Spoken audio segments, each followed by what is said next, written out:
할렐루야. 우리 서로 인사 나누겠습니다. 하나님 은혜가 함께 하시기 바랍니다. 반갑습니다. 우리 예수님의 고향은 나사렛입니다. 태어나신 곳은 베들레헴이지만은 자라나신 곳은 나사렛에서 자라셨기 때문에 예수님은 나사렛 사람이라고 불려주셨고 예수님의 고향은 나사렛입니다. 예수님께서 공생애를 시작하실 때 마태복음 4장과 누가복음 4장에 보면은 성령의 이끌림을 받아서 광야로 나가셔서 40일을 금식하시고 죽으신 후에 마귀의 시험을 당하시게 됩니다. 그리고 그 앞에 예수님은 성령의 충만한 은혜를 입게 되죠. 그리고 예수님은 이제 자기의 고향인 나사렛 동리에 들어가시게 되는데 그때가 마침 안식일이었습니다. 규례를 따라서 예수님은 안식일에 회당으로 들어가셨습니다. 어쩌면 그 회당은 예수님이 나사렛 동리에서 어렸을 때 자라면서 쭉 이렇게 하나님께 예배를 드렸던 회당일 것입니다. 그 회당에 들어가시니까 이제 이 성경을 갖다가 주는데 이사야 성경의 두루마리, 지금으로 하면 두루마리죠. 이 두루마리를 예수님께 갖다가 드렸어요. 그러니까 예수님이 그 두루마리 책을 펴가지고 이사야 61장에 본문을 펴신 다음에 그 말씀을 읽으셨습니다. 여기 보니까 주의 성령이 내게 임하셨으니 이는 가난한 자에게 복음을 전하게 하시려고 내게 기름을 부으시고 나를 보내사 또 포로된 자에게 자유를 눈먼 자에게 다시 보게 함을 전파하며 눌린 자를 자유케 하고 주의 은혜의 해를 전파하게 하려 함이로다. 이렇게 말씀을 읽으셨습니다. 이 말씀은 우리 예수님의 사명 선언문이다 이렇게 말할 수가 있습니다. 예수님이 이 땅에 오셔서 하셔야 할 일이 뭔가를 보여주는 말씀이에요. 이제 우리가 대강절, 예수님의 탄생을 기다리는 대강절을 지나고 얼마 있지 않으면 성탄절을 맞게 되는데 예수님이 왜 이 땅에 오셨는가를 우리가 생각해 봐야 합니다. 과연 예수님은 무슨 목적을 가지고 이 땅에 오셨는가? 예수님께서 이 글이 오늘날 너희 귀에 응하였느니라 이사야 61장에 이사야가 예언한 그 말씀을 읽으시면서 이 예언의 말씀이 오늘날 너희 귀에 응하였다 이렇게 말씀한 것은 바로 우리 예수님께서 이 예언대로 내가 메시아로 이 땅에 왔고 그 일을 이루게 되었다라고 하는 말씀을 선포하고 있는 것입니다. 우리가 잘 아는 대로 예수님은 그 근본이 하나님이십니다. 예수님은 골로새서에 보니까 예수님은 본래 하나님이신데 하나님과 동등됨을 취할 것으로 여기지 아니하시고 자기를 비어 종의 형체를 가졌고 사람의 모양으로 나타나셨음에 십자가에 죽기까지 복종하셨느니라. 원래 예수님은 하나님이세요. 그런데 그 예수님이 사람의 몸을 입고 이 땅에 왜 오셔야만 했는가를 우리가 바로 알아야 한다는 것이죠. 자, 오늘 본문에 보면은 우리 예수님은 첫째로 이 땅에 오신 이유가 복음을 전하러 왔다 그랬어요. 오늘 본문 18절 상반절에 보니까 주의 성령이 내게 임하셨으니 이는 가난한 자에게 복음을 전하게 하시려고 내게 기름을 부으사 그랬습니다. 그러니까 예수님이 이 땅에 오신 그 목적은 다른 게 아니고 복음 전파입니다. 복음을 전하려고 예수님이 오신 거예요. 이것을 위해서 하나님께서는 예수님에게 성령을 부어주신 겁니다. 그러면 여기서 우리는 몇 가지를 생각할 필요가 있는데 왜 성령이 예수님에게 임하셔야만 했는가 하는 거예요. 우리 주님의 모든 공생의 사역은 혼자 하는 사역이 아니었어요. 언제나 성령님과 함께하는 사역이었고 성령의 역사 가운데 이루어지는 사역이었습니다. 그래서 예수님은 성령으로 말미암지 않고는 아무것도 하지 않으셨어요. 공생애를 시작하시기 전에도 세례 요한에게 요단강에서 세례를 받으시고 강에서 올라오실 때 하늘이 열리고 하늘에서 음성이 들리기를 보라 이는 내 사랑하는 아들이요 내 기뻐하는 자니 너희는 저의 말을 들으라 하시매 이때에 성령이 그 머리 위에 임하였다. 예수는 공생애를 시작하실 때에도 성령의 충만함을 입고 그 일을 행하셨고 또 마귀의 시험을 당하실 때도 성령에 이끌려 나가서 시험을 당하셨습니다. 예수님이 십자가 죽음을 앞에 두시고도 예수님께서 놀라운 약속하셨는데 너희가 이제 몇 날이 되지 아니하면은 다 성령으로 세례를 받으리라 성령의 약속을 하셨고 부활승천하실 때도 성령으로 말미암아 이와 같이 주님은 부활승천하시는 이런 역사를 이루셨어요. 그래서 사도행전 1장에 보면은 육신의 혈통으로는 다윗의 혈통으로 나셨고 성령을 통해서는 하나님의 아들로 인정이 되고 선포가 되셨다. 그분이 바로 예수님이시다. 이렇게 우리 주님은 성령을 떠나서는 아무것도 하지 않으셨는데 이것은 오늘 우리 성도들에게 소중한 교훈을 주고 있는 겁니다. 오늘날도 우리가 신앙생활 할 때, 우리가 바른 믿음 생활할 때에 내 힘을 가지고 내가 신앙생활 할 수 있는 것이 아니에요. 성령님께서 내게 오셔서 내 심령 중심에 좌정하시고 내 삶을 지배하시고 내 삶을 다스려 주시고 인도해 주셔야만 우리가 바른 신앙생활을 할 수 있다는 것입니다. 너희가 영을 다 믿지 말고 그 영들이 하나님께 속하였나 보라. 하나님께 속한 영은 이것으로 알지니 그 영이 예수를 그리스도로 시인하는 영마다 하나님께 속한 영이요 예수를 그리스도로 시인하지 아니하는 영은 하나님께 속한 영이 아니니 이는 곧 적그리스도의 영이라. 요한일서 4장 2절과 3절에 보면은 반드시 영을 분별하라고 말씀을 하면서 성령을 쫓아 행하라고 말씀을 하고 있어요. 우리 예수님은 하나님의 아들이시지만은 이 땅에 오셔서 공생의 사역을 하실 때 이렇게 성령의 인도를 받고 성령의 이끌림을 받아서 일을 하셨다고 하면은 오늘 저와 여러분은 연약한 육을 가진 인생으로서 어떻게 우리가 하나님의 성도로서 하나님의 자녀로서 이 땅에서 신앙생활을 바르게 할 수가 있겠습니까? 성령의 인도를 받아야만 하는 것입니다. 성령은 어떤 심령이 오시는가?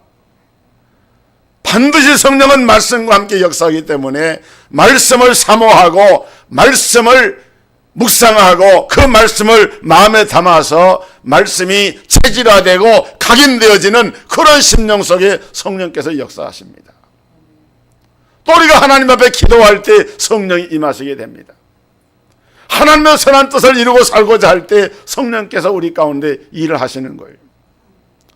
오늘 모든 성도들이 우리 예수님처럼 성령의 인도받는 삶을 사시기를 주의 이름으로 축복합니다. 그 다음에 여기 보면은 우리는 복음이 무엇인가를 바로 알아요. 왜냐하면 예수님이 성령의 충만함을 입으시고 복음을 전하려고 오셨기 때문에. 여러분 복음이 무엇입니까? 여러 가지로 말할 수가 있죠. 그러나 한 문장으로 정리하자고 하면은 예수님이 나의 죄를 대신해서 십자가에 죽으시고 다시 살아나심으로 그 예수를 믿는 믿음으로 말미암아 내 죄가 사함받고 구원받은 이 소식이 바로 복음인 거예요. 여러분 오늘날 이 복음이 오해를 받아서 변질이 되고 있습니다. 복음 자체가 변질됐단 말이 아니에요. 복음을 이해하는 사람의 복음에 대한 인식이 변질이 된 거예요. 어떻게 변질이 되었느냐? 복음을 도덕이나 윤리처럼 오해를 할 수 있고요. 잘 사는 것, 웰빙을 복음으로 생각하고요. 사탄, 마귀가 우리에게 이 복음의 개념을 변질시켜가지고 복받고 부자되는 방법이 복음이고요. 긍정적인 인생 철학이나 성공하기 복음을 대신하고 병 고치고 예언하고 내 소원대로 이루어지는 것이 복음이다라고 사람들이 복음을 생각을 한다는 거예요. 물론 예수 믿거든 복 받습니다. 성공도 합니다. 또 인생의 중요한 처세도 배울 수가 있습니다. 그러나 그것은 복음의 본질이 아닙니다. 그건 껍데기라고 할 수 있어요. 가장 근본적인 복음의 핵심은 뭐냐? 예수 십자가의 죽음과 부활의 사건이고 이 사실을 믿는 자에게 주시는 사죄와 구원의 은총이 바로 복음인 거예요. 이 복음을 우리가 반드시 분명하게 인식을 하고 이 복음을 전하는 거예요. 그 다음에 우리는 이 복음을 전할 대상을 바로 알아야 되는데 이는 가난한 자에게 복음을 전하게 하시려고 그랬어요. 그러니까 복음은 누구에게 전해져야 돼요? 가난한 자에게 전해져야 됩니다. 그런데 이 가난한 자를 문자적으로만 해석을 해가지고 부자는 복음이 필요 없고 또 성경에 보니까 대개 부자들은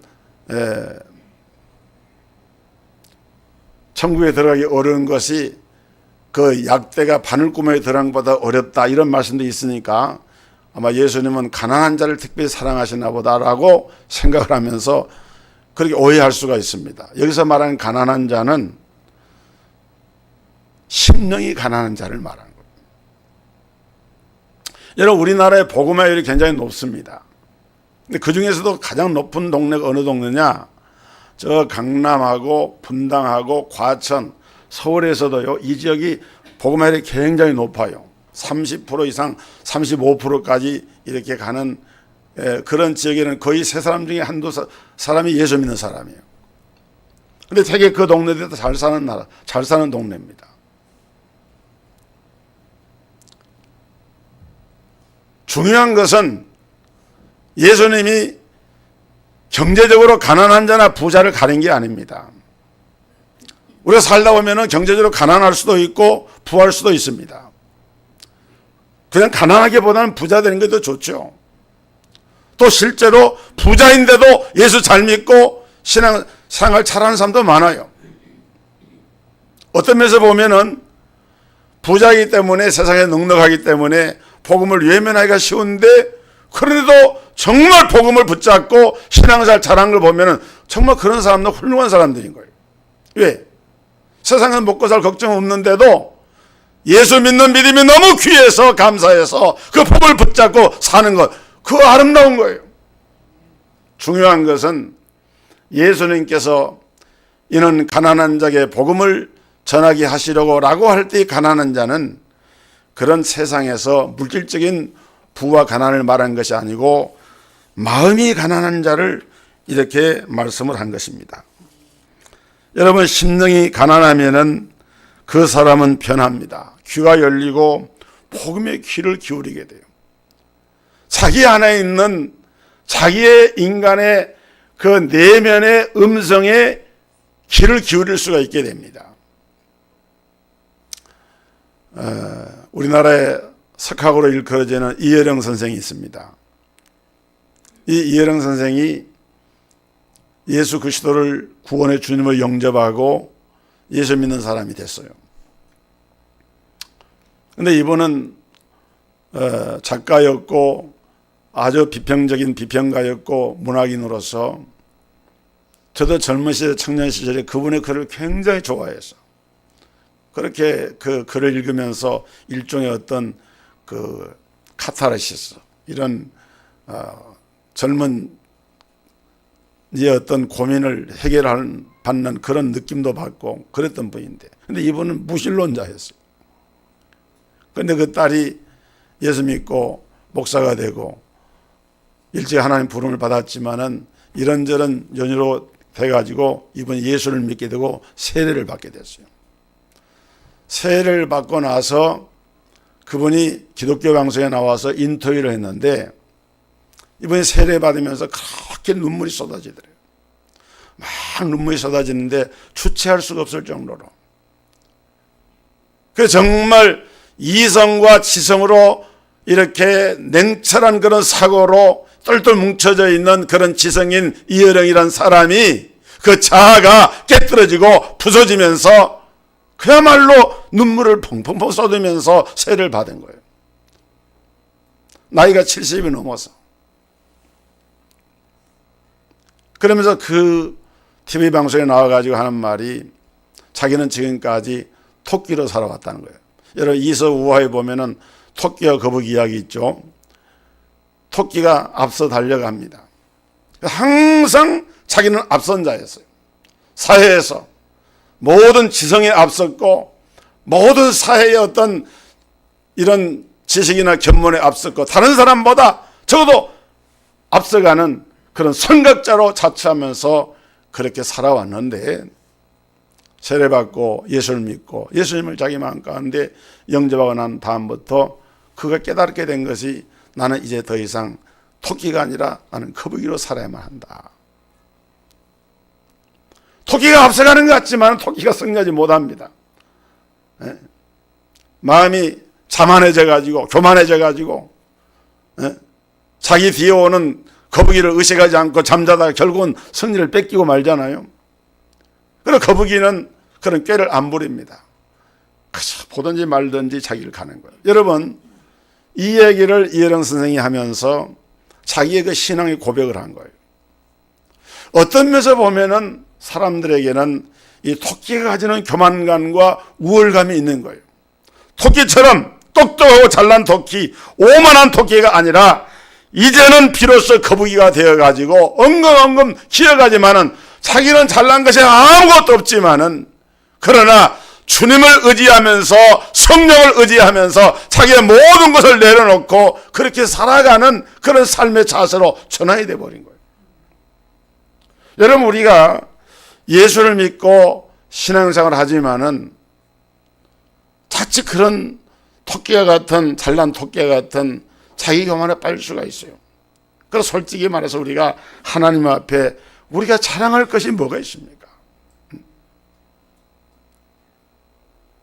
우리가 하나님 앞에 1시간 예배를 드리면서도 예배하는 자세부터가 달라요. 정말 그 예배를 하나님 앞에 내가 드리고 싶어서 예배에 성공하고 싶어서 가난한 심령이 되어져서 은혜를 사모하는 심령이 되어져서 그렇게 한다고 하면은 말씀에 집중을 하게 되고 시선에 어떻게 눈을 내리감고 잠을 잘 수 있겠어요? 그렇게 할 수가 없는 거죠. 사모하는 마음, 나는 주님 앞에 죄인입니다. 나 같은 죄인을 위하여서 우리 예수님께서 이 땅에 오셔서 십자가에 피를 흘려 죽으시고 부활하셔서 나의 영과 나의 모든 것을 구원하신 그 하나님을 향해서 감사하는 그 마음을 가진다고 하면 정말 우리 마음 가운데 심령이 가난하지 않을 수가 없는 거죠. 그래서 마태복음 5장 3절에 보면은 심령이 가난한 자는 복이 있나니 천국이 저희 것입니다. 여러분 예수님 탄생을 기다리는 이 대강절에 우리 동석교회 모든 여기면 모든 성도들의 마음이 주님 보실 때 가난해지시기를 주의 이름으로 축원합니다. 정말 가난해지고 사모하는 마음을 가져야 돼요. 예수님은 그것 때문에 오신 거예요. 그래서 우리 주님은 우리가 복음을 통해서 만나기를 원하시는 거예요. 복음은 아무나 받는 것이 아닙니다. 가난한 자만이 복음을 받을 수가 있는 거예요. 심령이 가난한 자만. 그 다음에 두 번째로 우리 예수님은 이 땅에 왜 오셨느냐? 회복해 하려고 오셨다. 18절 하반절에 보면은 나를 보내사 포로된 자에게 자유를 눈먼 자에게 다시 보게 함을 전파하며 눌린 자를 자유케 하고. 여러분 예수님께서 이 땅에 오셔서 하신 일들을 한마디 말로 이렇게 하는 게 단어로 표현하자 그러면은 뭐 여러 가지 말할 수가 있습니다. 뭐 전도라고 할 수도 있고 치유라고 할 수도 있고 섬김이나 봉사나 자기 희생이나 이런 말로도 표현할 수 있지만은 이 본문과 연관해가지고 우리가 하나의 단어로 표현하자고 하면은 그건 바로 회복해 하시려고. 우리의 회복을 위해서. 여러분 뭐가 회복입니까? 포로된 자에게 자유가 회복이죠. 눈먼 자가 보게 된 게 회복입니다. 억눌린 자가 억눌리면서 풀어나는 것이 회복입니다. 원래 이 회복이라고 하는 말은 여러분 우리가 몸이 병나면 의사에게 가서 병원에 가서 치료받고 난 다음에 몸이 회복이 될 때 그때 회복됐다 그러잖아요. 근데 몸이 더 안 좋아지면 악화됐다 그럽니다. 이 회복이라고 하는 것은 원래 상태로 돌아가는 거예요. 그런데 성경에 보면은 우리 인간은 원래 하나님의 형상대로 지음을 받았고 그 하나님의 형상대로 지음받은 우리 인간은 하나님의 주시는 진정한 자유를 누릴 수 있는 그런 존재로 지음을 받은 거예요. 그런데 오늘 보니까 예수님은 포로된 자에게 자유를 그랬어요. 여러분 뭐가 포로된 적이 있습니까? 옛날 거제도에 포로 수용소가 있어서 6.25 전쟁 때 포로들이 많이 거기 수용됐습니다. 그런데 여러분들은 생각할 때 나는 포로된 적이 없다라고 생각할지 모르지만은 하나님의 형상대로 지음받은 우리 인간에게 주어졌던 그 본래의 지위를 잃어버리고 사람들은 죄의 종이 되어버리고 마귀 사탄에게 거기에 눌려가지고 그 억압 아래 눌려있는 그런 인생들은 한마디로 다 말하자면 포로가 된 거예요. 영적인 포로가 된 거예요. 실제로 여러분 유대나라는 주전 586년에 바벨론의 포로가 되어서 70년 동안 포로 생활하다가 하나님의 은혜로 다시 회복이 됐습니다.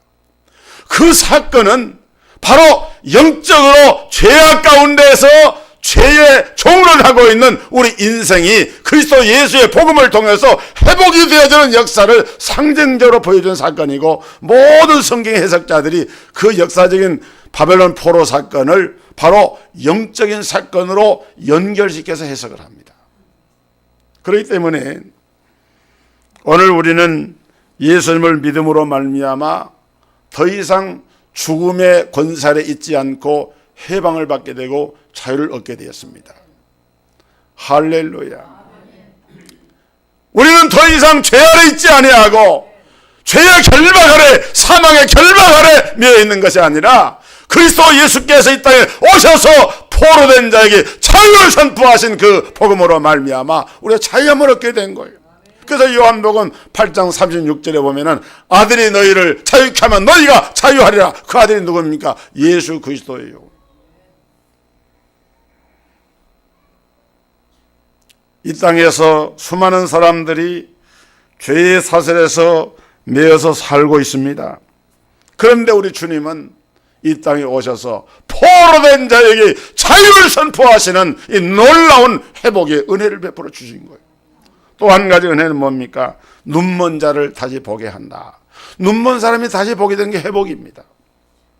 여러분 유대 나라는요 사막에 이런 광야지대가 많기 때문에 바람이 심하게 불고 그래서 흙먼지 모래바람이 많이 일어납니다.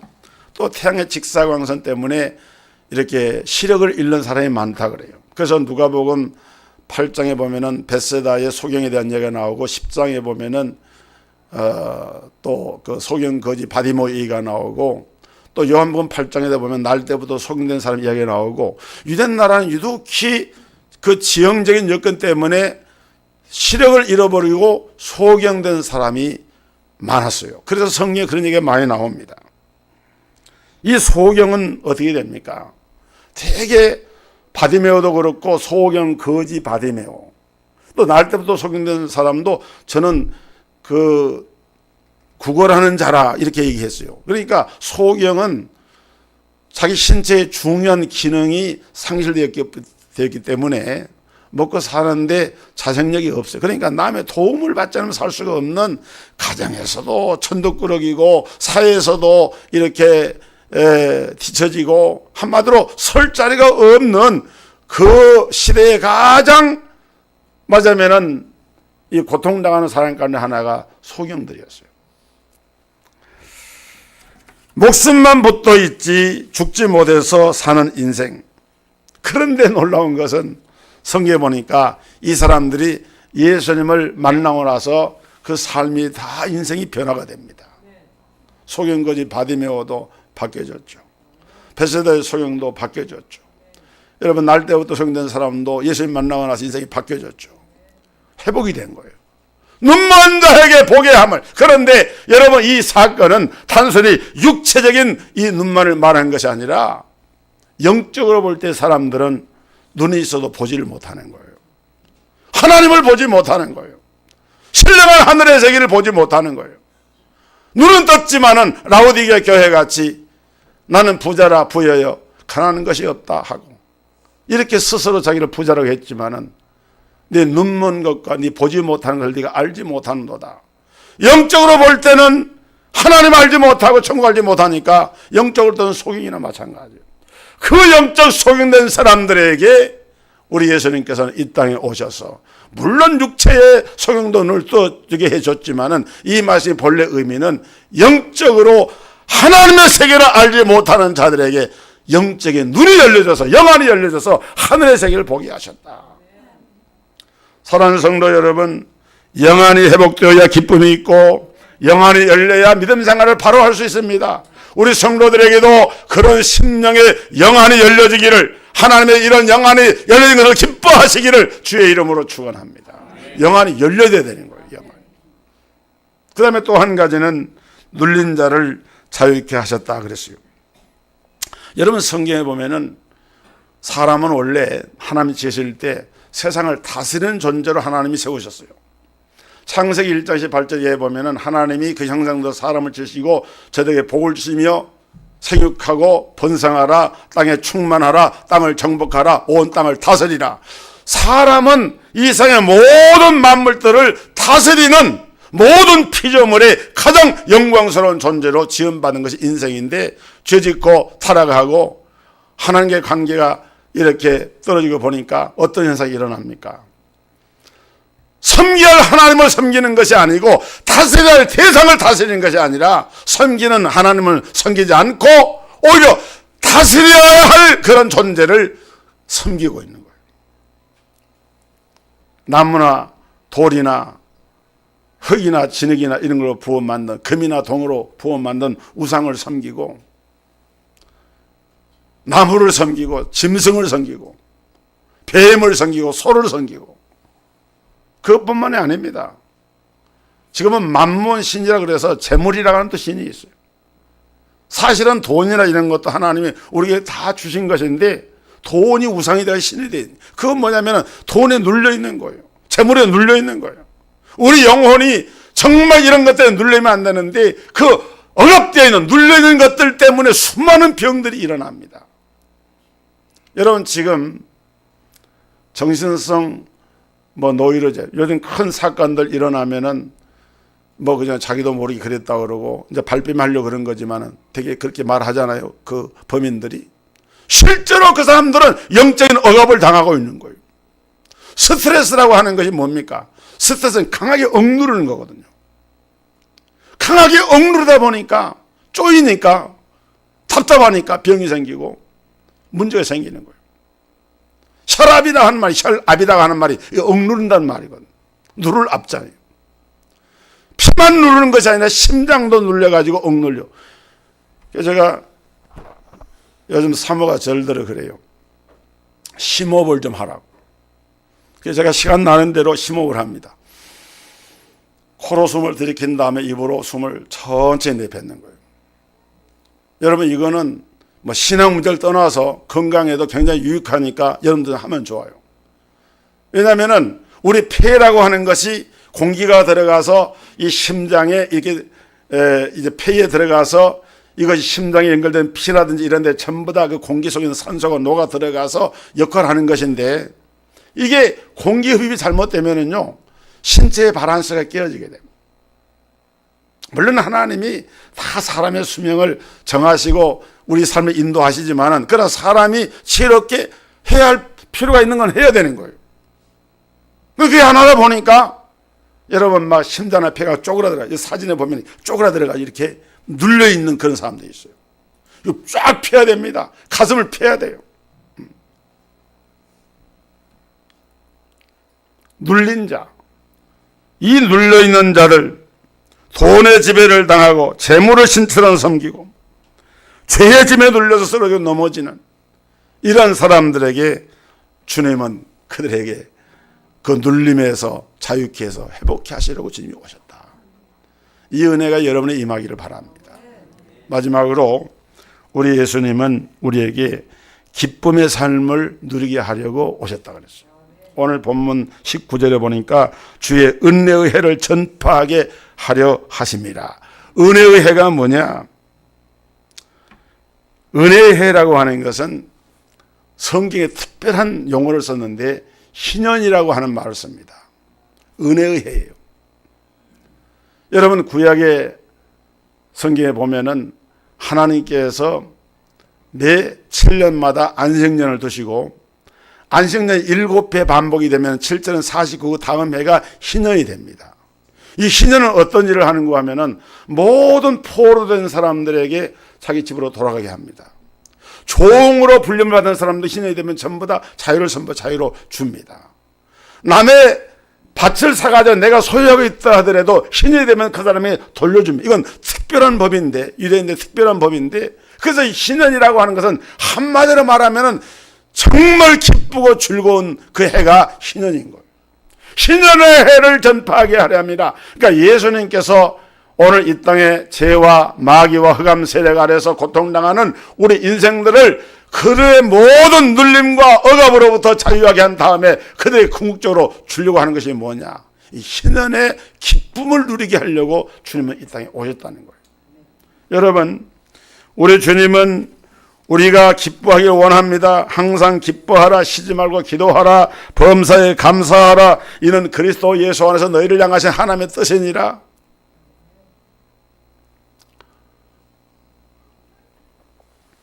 미국에 이 얘기만 하고 말씀을 마치겠습니다.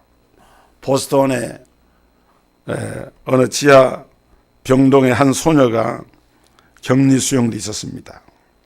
이 소녀는 마음의 어둠 때문에 심한 정신질환을 앓고 있습니다. 그냥 막 소자체에 놀라고 누구도 간섭할 수가 없고 옆에 가서 조금만 건드려도 막 으악 하고 막 소리를 지르고 판미치광이 상태죠.